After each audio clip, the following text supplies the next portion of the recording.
Ever walked past an old shed and thought, there's nothing in there but dust and spiders? Well, that's exactly the mistake millions of people make, until you see what Shed and Buried uncovers. We're not just talking about rusty screws or broken wheelbarrows.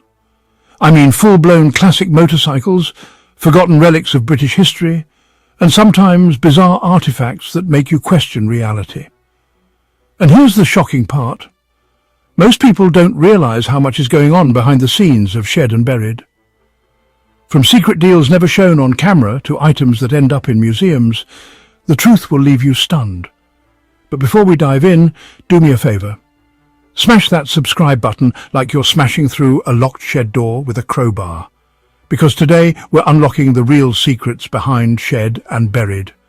And trust me, you won't see this anywhere else. Shed and Buried looks effortless now, but its beginnings were far from glamorous. Henry Cole, a TV presenter with a love for vintage bikes, and Sam Lovegrove, a mechanical wizard, started with one simple idea. Britain is full of forgotten sheds, and inside them lie stories waiting to be told. What most fans don't know is that the show nearly didn't happen.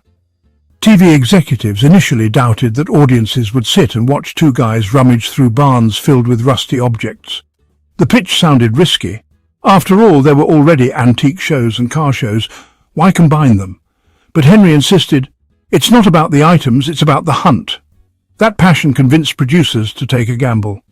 The earliest episodes were filmed with tiny budgets. The crew had to improvise, sometimes using borrowed cameras and filming in freezing barns without heaters. Henry joked that he couldn't feel his nose half the time, but guess what? Viewers loved the raw authenticity. People weren't tuning in for polish, they wanted the truth. Here's the kicker. The first episode pulled in higher ratings than expected, and within weeks what was supposed to be a small experiment turned into a full-blown series. But the most surprising part? The show quickly developed a secret business model that very few fans ever realized was happening behind the scenes. On the surface, Shed and Buried feels casual. Two mates joking around, digging through junk. But behind the laughter, there's strategy. Many of the items discovered aren't just restored for fun. They're part of a hidden flipping network. Take motorcycles, for example. A rusty Norton frame that looks worthless might sell for a few £100s. But restored, with original parts, it could fetch thousands. Petrol signs, enamel advertising boards, vintage tools, these are gold mines for collectors. In fact, in some episodes, they deliberately downplay how valuable certain finds are. Why? Because if sellers knew the full market price, the deals would dry up overnight. Here's something wild. Experts estimate that items featured on the show have generated tens of thousands of pounds in profits over the years, but you'll never see all of that on screen.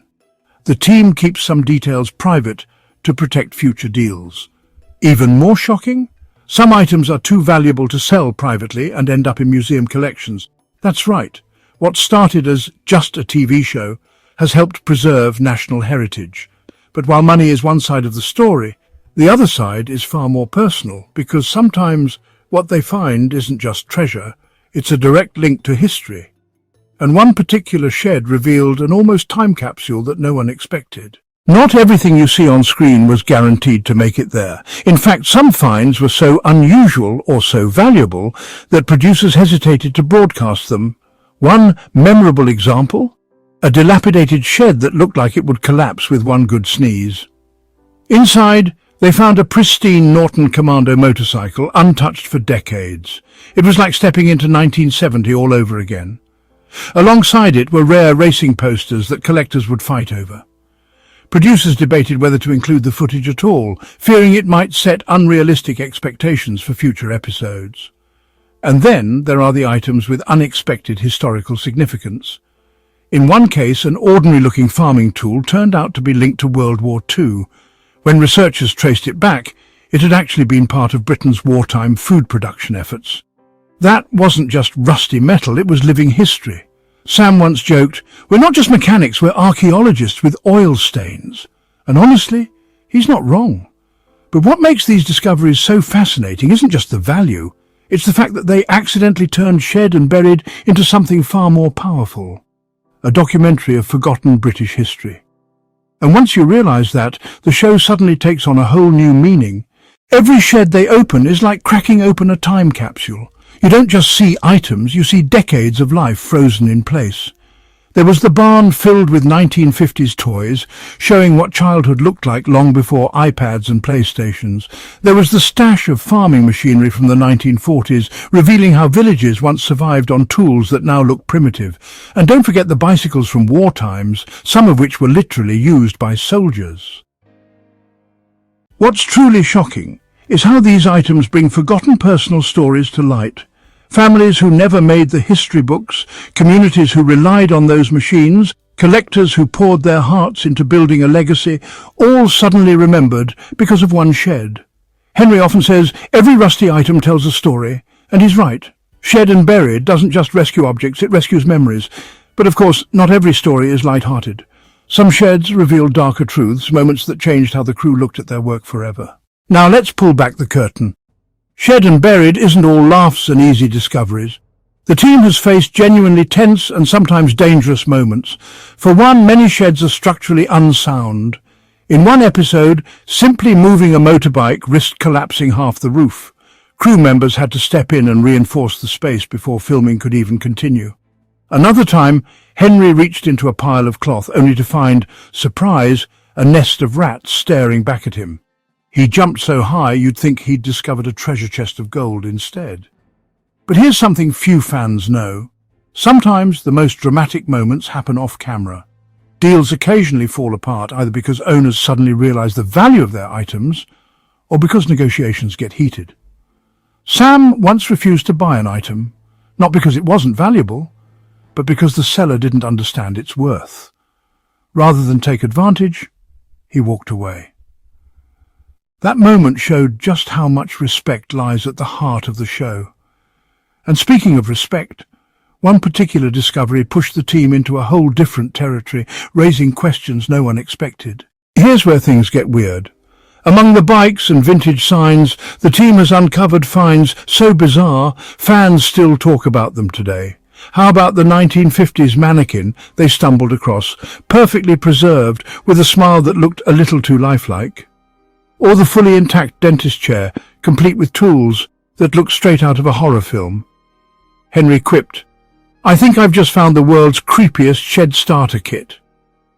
There was also the taxidermy collection. Foxes, birds, even a badger, all stuffed and staring with glass eyes. One fan commented online, "Forget shed and buried, that's shed and haunted." And then there was the ultimate twist. The completely empty shed. Just cobwebs, dust and silence. Yet its mystery fascinated viewers. Why keep a shed empty for decades? Was it a secret hiding spot, a decoy? We may never know. But if you think that's odd, wait until you hear how international fans have actually turned Shed and Buried into something much bigger than a TV show. What started as a niche British show has unexpectedly gone global. Fans from the US, Australia and even Asia have tuned in, fascinated not just by the finds, but by the unique British humour and charm. In fact, some fans have started their own versions of Shed and Buried in their countries, inspired to explore their own barns and garages. Online communities now exist where people post their discoveries, from vintage tractors in Canada to rare motorcycles in Japan. Even more surprising, collectors have used Shed and Buried as a way to connect. Deals are made, swaps are arranged, and items featured on the show sometimes end up travelling halfway across the world. And just when you think it couldn't get any bigger, Shed and Buried's influence sparked new shows that now explore similar themes. In other words, the quirky little shed hunting series became a trendsetter. But none of that compares to the personal impact on Henry, Sam, and even the owners whose sheds they visit. And that's the most heartwarming twist of all. At the end of the day, Shed and Buried isn't just about objects, it's about people. Every shed has an owner, often with decades of memories tied to what's inside. For many, those items represent family history. One shed belonged to a late father, and his children couldn't bring themselves to part with his motorbike. When Henry and Sam gently explained its value and restored it, the family broke down in tears. It wasn't just a bike, it was their father's legacy brought back to life. Continuing previous line. And for Henry and Sam themselves, the journey has been personal too.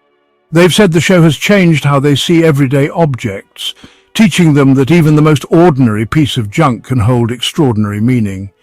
It's this human touch, this sense of nostalgia, respect and curiosity that keeps people coming back. And speaking of coming back, let's wrap this up with the biggest lesson Shed and Buried leaves us with. So there you have it, the shocking truths behind Shed and Buried. From humble beginnings to secret deals, from bizarre discoveries to global impact, it's so much more than just a TV show. It's about history, people, and the joy of uncovering the unexpected. The next time you pass an old shed, don't just walk by. Who knows, you might be standing in front of the next great hidden treasure. Thanks for watching. If you enjoyed this deep dive, make sure you're subscribed to AB Tech Lab. And drop a comment below. What's the strangest thing you think might be hiding in a forgotten shed?